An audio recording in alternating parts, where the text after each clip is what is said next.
Hello everyone! We are from Group 13. We are here today want to retell about the chapter 13 and chapter 14 from the novel Black Boy.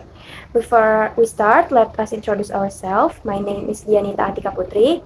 My name is Yolanda Nur Fadila. My name is Atika Hanada Wulandari.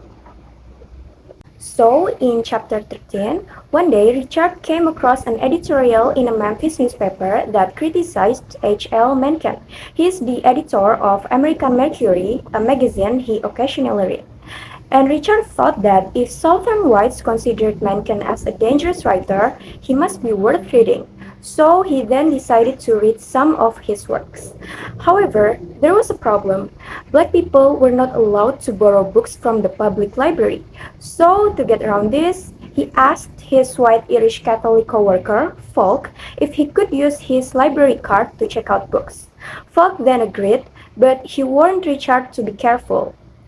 And Richard decided to use the library card by creating a fake note that said he was checking out books for white people.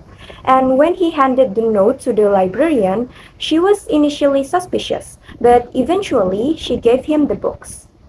As Richard started reading Mencken's books, he was amazed by the fearless and unapologetic writing style. He began checking out more books and stayed up most nights reading. These books opened up a new and exciting understanding of life for him, and he felt strong desire to do something writing of his own. Richard had to be cautious and hide his books from his coworkers, who noticed that he had become distant and lost in his dreams. That winter, Richard's mother and brother joined him in Memphis. His brother found a job and the family started saving money for their trip to Chicago. And in the chapter 14, after Richard's mother and brother arrived, Maggie had to move to Memphis because her husband, Matthews, who is known as the mysterious professor left her.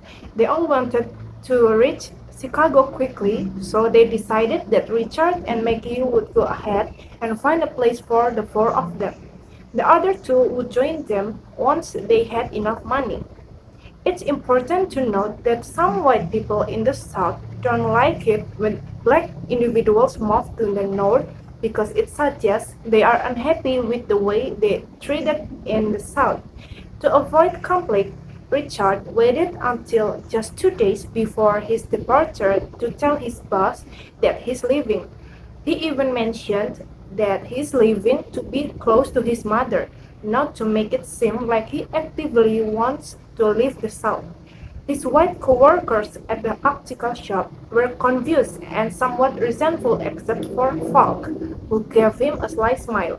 Shorty was jealous that Richard was leaving and said a bittersweet farewell, acknowledging that his own laziness might keep him from following Richard's example. So that's all from us. Thank you. Thank Thank you. you.